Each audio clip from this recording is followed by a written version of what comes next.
politik gentong babi rezim Jokowi, dan hancurnya revolusi mental oleh Dr. Syahganda Nainggolan. Politik gentong babi PGB, atau pork barrel politik, telah menjadi persoalan serius di Indonesia. PGB ini adalah menjawab rakyat dengan bansos dan berbagai program sosial serta asuransi sosial yang didesain untuk mendulang suara pada pemilihan umum. Lihat koran Tempo dalam Apa Itu Politik Gentong Babi, 6 Januari tahun 2024. Untuk memperkuat pemahaman kita tentang PGB ini, beberapa berita berikut perlu dicermati, yakni kenapa bansos hanya untuk satu kubu. Tempo 27 Januari tahun 2024. Hati-hati politik gentong babi. Kumparan 21 Desember tahun 2023 dan politik gentong babi menjelang pemilu. Seknesfitra.org, 9 Januari tahun 2024. Modus operandi politik kotor ini adalah membuat berbagai program dan bantuan sosial yang dipertukarkan dengan kewajiban pemilih untuk mendukung pemberi bansos. Dalam hal ini, pemerintah berkuasa. Seknas Fitra, sebuah NGO yang mengkritisi anggaran negara, mencium aroma politik kotor ini, mulai dimainkan oleh rezim Jokowi. Aroma bansos dan sejenisnya saat ini, dalam politik kotor, dapat kita saksikan dengan adanya program pemerintah. Seperti 1,2 juta ton beras, bantuan uang 600.000 pada bulan depan, yang rapel 3 bulan. Februari adalah bulan pencoblosan suara. Program PKH Keluarga Harapan, program Indonesia Pintar, dan lain sebagainya. Lihat, 5 bansos Jokowi cair awal tahun 2024, ini daftarnya, CNBC Indonesia, 21 Januari tahun 2024. Mengapa jadi bagian politik kotor? Karena, pada saat bersamaan, Jokowi mengumumkan, dia berpihak. Dia tidak lagi netral sebagai negarawan. Akibatnya adalah, penyalahgunaan bantuan sosial berpotensi sangat besar diarahkan pada kepentingan suara pasangan 02, di mana anaknya ada di sana. Rakyat miskin, dan revolusi mental. Jokowi, dahulu, ketika maju sebagai capres, berjanji akan membebaskan bangsa Indonesia dari mentalitas budak dan ketertindasan. Revolusi mental, Kompas, 10 Mei tahun 2014. Ini adalah cita-cita mulia. Namun, membuat rakyat tergantung dengan bantuan sosial, seperti saat ini, adalah kejahatan besar.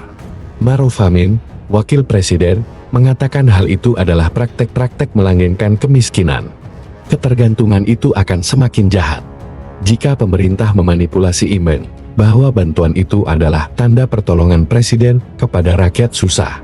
Indikasi ke arah itu tentunya jelas terlihat, seperti adanya viral bansos bertanda 02. Temuan lembaga survei Indopom, bahwa masyarakat takut disurvei karena takut tidak diberi bansos. Dan terakhir pernyataan Zulkifli Hasan dalam kampanyenya di Kendal. Pernyataan Zulkifli Hasan, yakni dia bertanya yang kasih bansos sama BLT siapa. Di sini bukti dia mengasosiasikan pemberian bansos dengan Jokowi, dan meminta rakyat miskin dukung Gibran. CNBC Indonesia, 4 Januari tahun 2024. Bagaimana bansos di Belanda? Politik gentong babi telah ditinggalkan negara-negara Eropa ratusan tahun silam. Sejak kebangkitan humanisme di Barat, manusia tidak lagi dianggap sebagai budak. Barter kepentingan antara rakyat dan kapitalis tidak lagi terikat pada tataran mirip binatang, melainkan perjanjian upah, pendidikan dan kesejahteraan. Saat ini selain kesejahteraan, rakyat meminta green life yang menunjang leisure mereka. Pada tahun 1990 di Belanda misalnya, kaum tak mampu mendapatkan bantuan pemerintah sebesar 1.200 gulden per bulan. Bantuan itu langsung ditransfer setiap bulan ke rekening penerima. Caranya memperoleh bantuan mudah sekali. Penerima cukup mendaftarkan di dinas sosial setempat. Setiap orang kurang mampu akan ditransfer langsung saat itu, minimum 1.200 gulden. Jika mempunyai anak akan mendapatkan tunjangan anak, tunjangan pendidikan anak, tunjangan kesehatan, dan juga tunjangan untuk pergi berlibur vakan tigel. Bantuan tidak ada berupa beras maupun barang lainnya. Tidak ada pertemuan antara pemberi maupun penerima. Semuanya transfer ban. Bantuan ini akan dihentikan pada saat income penerima sudah mencapai basis sejahtera, ketika kemudian mereka mendapatkan pekerjaan. Sebab, semua orang harus mendaftar di Biro Tenaga Kerja Witsenburo. untuk segera mendapatkan pekerjaan.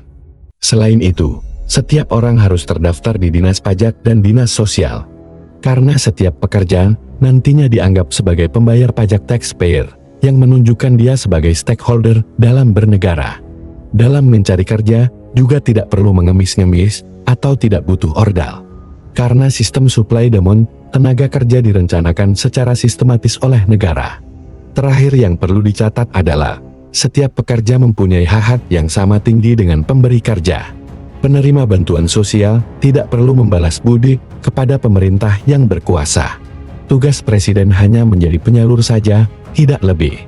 Hal yang sama dalam urusan bansos seperti di Belanda itu harusnya sudah terjadi di era Jokowi. Sebagaimana maksud Jokowi dengan revolusi mentalnya.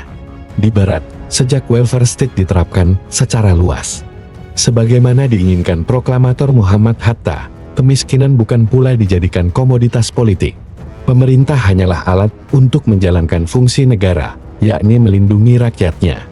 Sehingga, pemberian bansos itu, sekali lagi, seperti kata hadis, jika tangan kanan memberi, pastikan tangan kiri tidak tahu. Jika mengumbar bansos sebagai pemberian Jokowi, maka dipastikan itu sebagai penghinaan dan pembohongan terhadap rakyat. Anies, Ganjar, Maruf Amin, dan lainnya, serta tokoh-tokoh NGO SN, mengecam politik gentong babi. Sementara Jokowi dan rezim pendukung 02 semakin semangat mempolitisasi bansos. Padahal Jokowi berjanji revolusi mental adalah membebaskan manusia dari perbudakan dan penindasan. Rakyat sudah seharusnya menjadi pemilik sah negeri ini. Jika pemerintah membagi adil hasil pajak dan pengerukan sumber daya alam kita, maka pembagian bansos itu adalah keharusan negara.